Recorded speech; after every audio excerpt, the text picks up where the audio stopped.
Buenos días chicos, soy Alejandro Castro, profesor de Historia y Geografía del Colegio Darío Salas de Chillán Viejo.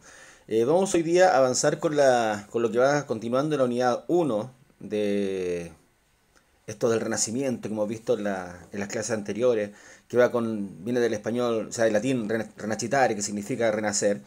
Ya hemos visto parte de la parte artística, cultural, y hoy día nos vamos a ir a los sistemas de gobierno. Estos sistemas de gobierno que van cambiando en este ir y venir de los tiempos. Recuerden que siempre hablamos de procesos, nunca de cambios sustanciales ni que una cosa termina ahora y empieza otra al tiro. Los procesos van haciendo que las cosas vayan pasando lentamente. Quizás hay hechos que hacen que esto vaya cambiando y vaya marcando otra forma y se aceleren.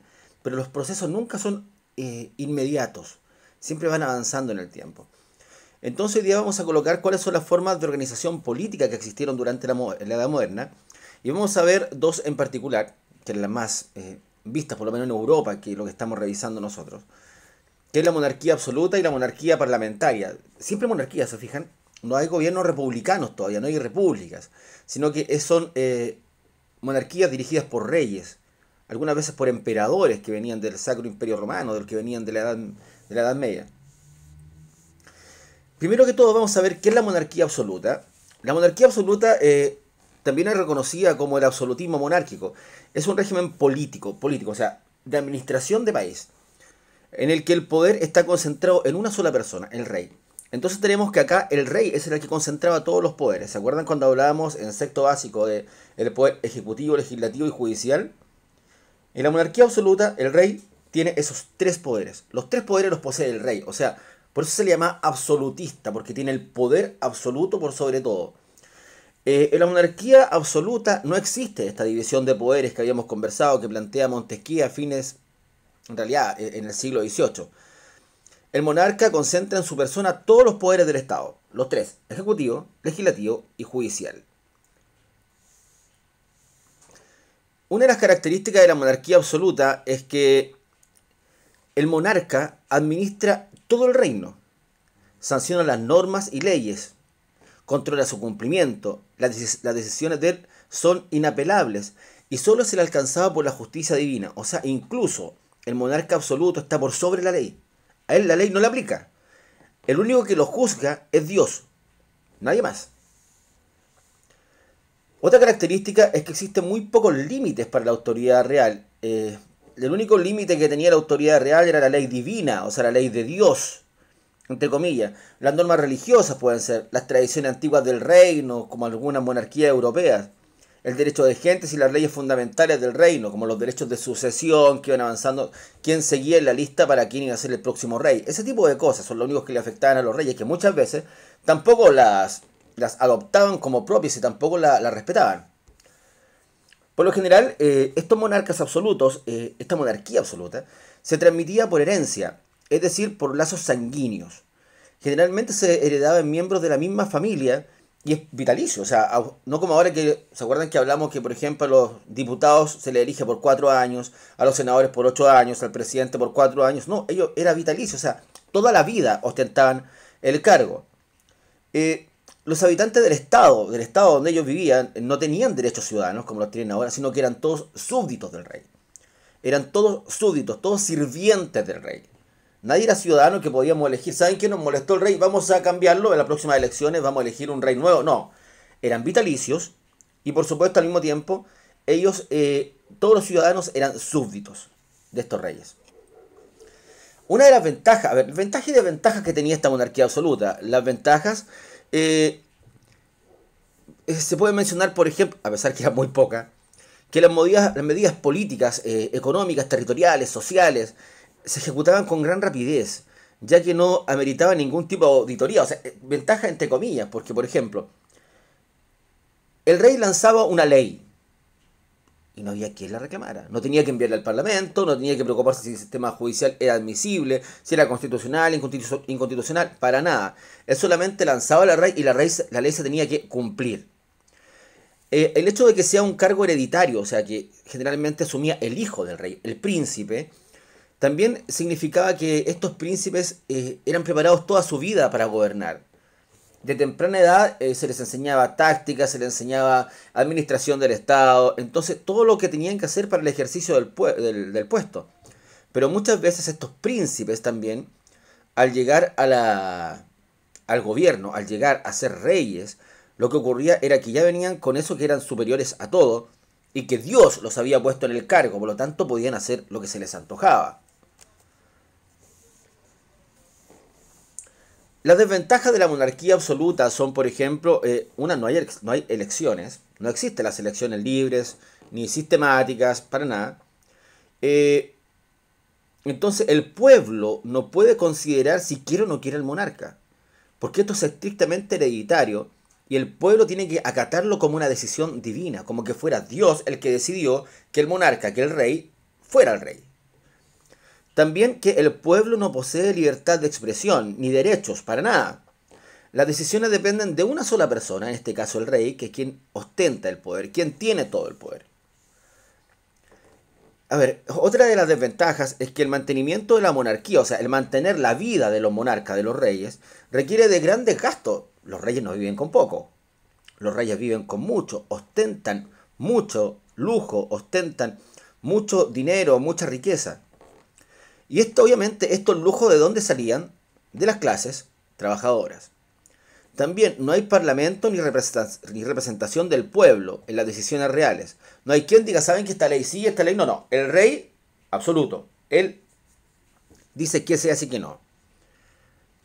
No hay libertad de culto. Las monarquías absolutas se caracterizaban siempre por estar bajo la Iglesia católica, que era la que, aliada con la nobleza y con los reinados y las monarquías, mantenían el control sobre el pueblo en realidad. También tenemos las monarquías parlamentarias. Esta monarquía parlamentaria es una forma de gobierno en la cual el poder de una región o país, el poder de la región, es ejercido por un monarca o por el rey, pero en forma parcial. No tenía todo el poder como la monarquía absoluta, ya que este poder del rey es regulado por el parlamento, o sea, por el poder legislativo y por el ejecutivo. Aquí tenemos dos estamentos más, el poder legislativo y el ejecutivo, que le decían al rey, momento, esto no debe ir, esto no puede ser. ¿Se entiende? Dentro de esta estructura de gobierno, el máximo representante es el rey, absolutamente, o el monarca, quien ejerce la función de jefe de Estado, es el jefe del país. A su vez, esta es controlada por el jefe del gobierno. O sea, existe un jefe de Estado como el rey, pero existe un jefe de gobierno, que es quien, por ejemplo, los primeros ministros, etcétera, en la actualidad. Y por el parlamento. Este parlamento es quien se encarga de las actividades legislativas, o sea, de las leyes dentro. ¿Se dan cuenta que acá el rey no tiene todos los poderes? Sino que también tiene algunos poderes el parlamento y los jefes de gobierno, que es distinto a la monarquía absoluta. Asimismo, las leyes y los decretos emitidos por el Parlamento o por el Ejecutivo tienen que ser aceptados por el rey, por supuesto. Entonces aquí la repartición de poderes y existe un control mutuo. Entonces, entre ellos también se pueden controlar y decir, saben que esto está bien, esto está mal. Entonces, nadie tiene el poder completo, nadie tiene el poder absoluto, lo cual ayuda a qué cosa, lo cual ayuda a que esto también sea más parejo y sea menos impositivo, sea menos imperativo todo lo que se realiza. Por supuesto, en las monarquías parlamentarias, los reyes igual ostentan el poder de forma vitalicia. Eso no cambia. A ver, la monarquía parlamentaria nació en Inglaterra en 1688, luego de la Revolución Gloriosa, cuando se instauró el Parlamento como forma definitiva para controlar las funciones del rey y limitar sus excesos, que históricamente retrasaban y frenaban el progreso de las naciones. ¿Qué es lo que hacían entonces? Aquí se instauró en Inglaterra un parlamento para evitar los excesos del rey, para evitar las malas prácticas de los reyes, para evitar y para controlar un poco también este poder que era ilimitado, por lo tanto hacía que la nobleza perdiera garantías con el rey. Y eso hacía que se limitara el progreso de las naciones, porque el rey quería mantener a todo el mundo controlado y bajo su poder. Las características de la monarquía parlamentaria son, por ejemplo, que el rey o el monarca en sí posee el poder de forma parcial, no completo, parcial, ya que es regulado por el Parlamento. El máximo representante es el rey, que también se le llama jefe de Estado. En la monarquía parlamentaria el rey reina, pero no gobierna. ¿Se entiende?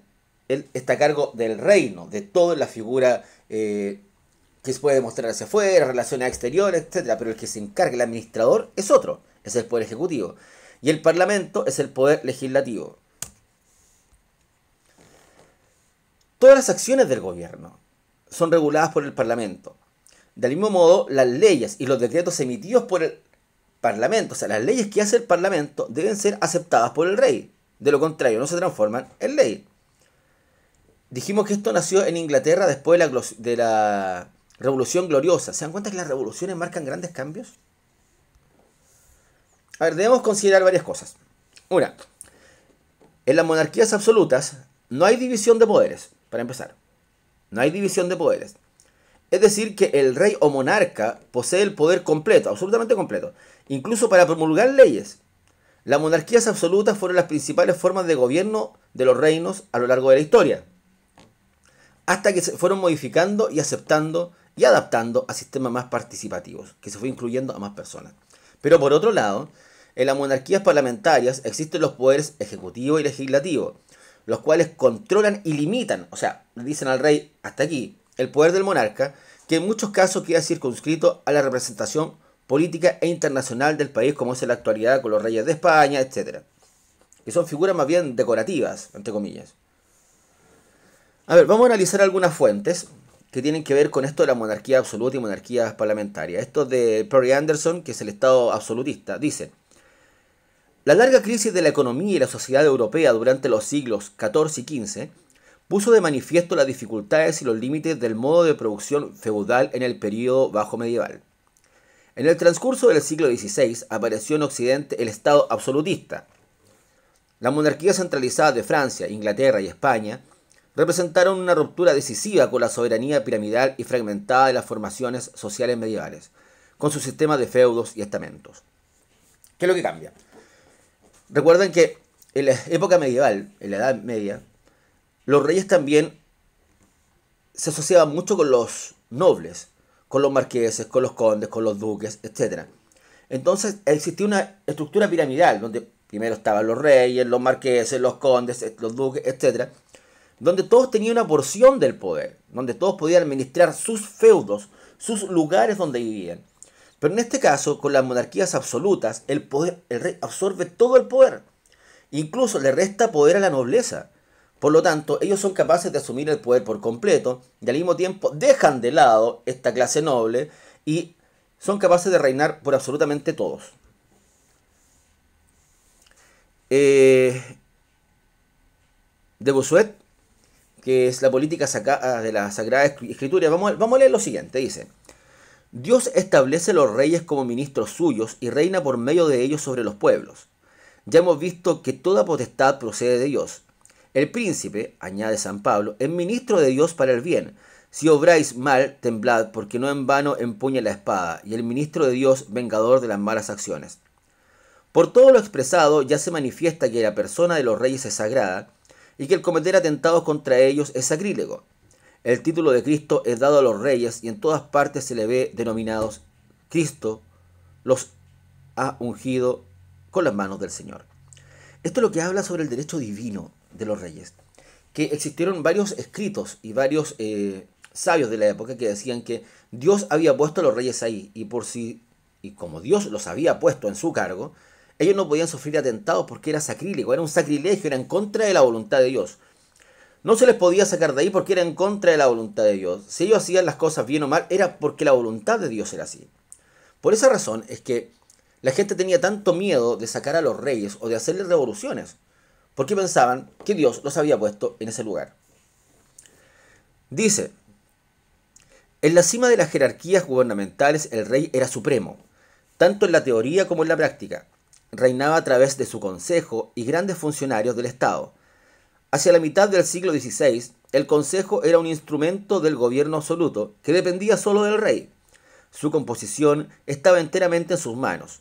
La justicia real tocaba directamente, si no exclusivamente, a cada uno de los súbditos del rey. Por primera vez, el poder político efectivo estaba largamente concentrado en las manos del rey y en sus funcionarios, en lugar de estar fragmentado entre una multitud de señores espirituales y temporales.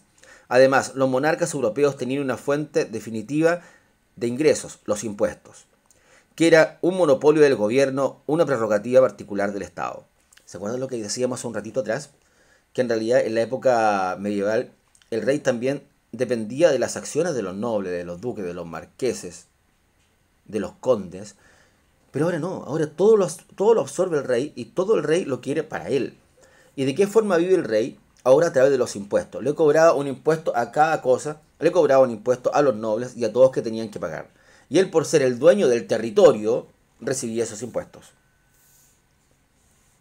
Para resumir, absolutismo o monarquía absoluta, dice, es un sistema de gobierno en que la soberanía recaía en el monarca, solo en el monarca, quien contaba con un poder ilimitado, hereditario y vitalicio. Este poder le permitía promulgar leyes, dictaminar justicia, establecer y cobrar impuestos, nombrar y destituir funcionarios, comandar el ejército y la diplomacia, entre otros. Tenía todos los poderes. Pero la monarquía parlamentaria era una forma de gobierno en la que el monarca ejerce su soberanía, pero bajo el control de una asamblea legislativa o parlamento. En Inglaterra, esto se conforma por la Cámara de los Lores y la Cámara de los Comunes. Paralelo entre la monarquía absoluta y la monarquía constitucional, tenemos que la monarquía absoluta es una forma de gobierno en la que el monarca lleve el título de rey, emperador, zar o cualquier otro, tiene el poder absoluto, o sea, todo el poder. Los ejemplos modernos, en el mundo contemporáneo existen 5 monarquías absolutas, que son Arabia Saudita, Brunei, Qatar, Omán y Suazilandia. Ninguna más. La monarquía constitucional es una forma de gobierno donde el monarca ostenta la jefatura del Estado. Un ejemplo es el Reino Unido, de Gran Bretaña e Irlanda del Norte. Ejemplo de la monarquía absoluta y la monarquía inglesa, por ejemplo. Dice que el poder del Estado es la monarquía absoluta. El rey reúne en sí todo el poder del Estado. No hay limitaciones en su ejercicio. En la monarquía inglesa, el rey gobierna, pero de acuerdo con las leyes emanadas del Parlamento. La Constitución, en la monarquía absoluta, no existe, pero en la monarquía inglesa existe, pero no es escrita. Se llama derecho consuetudinario, que lo van interpretando. Representación, existe en la monarquía absoluta, pero es nominal, o sea, para la foto. Y en la monarquía inglesa existe la Cámara de los Lores y la Cámara de los Comunes. Actividad, chicos. Esto necesito que lo hagan en sus cuadernos. Necesito que creen un cuadro de doble entrada, 2 columnas, entre la monarquía absoluta y la monarquía constitucional. Deben considerar los aspectos planteados en esta clase. Por ejemplo, ¿quién posee el poder? ¿De qué forma se administra el poder? ¿Quién es el jefe de gobierno? ¿Quién regula las acciones? ¿Quién limita la autoridad? ¿Cómo se transmite el poder? ¿Y qué derechos poseen los ciudadanos? Un cuadro de doble entrada con todos esos indicadores acá y vamos identificando en cada uno de los lugares. La 2. Investiga cuáles son los países que en la actualidad poseen monarquías absolutas y monarquías parlamentarias. Eso me lo redactan. Y la 3. Responde, a tu juicio, ¿las monarquías parlamentarias o absolutas son aplicables al mundo de hoy? ¿Debieran existir esas monarquías absolutas o parlamentarias en el mundo de hoy? Sí, no, ¿por qué? Chicos, siempre es un gusto poder compartir con ustedes a través de clase. Ojalá que pronto volvamos a estar juntos en la sala, que es donde me gusta estar con ustedes. Les mando un abrazo a ustedes y a sus familias. Se les quiere montones. Chao, cuídense mucho, que tengan una linda semana.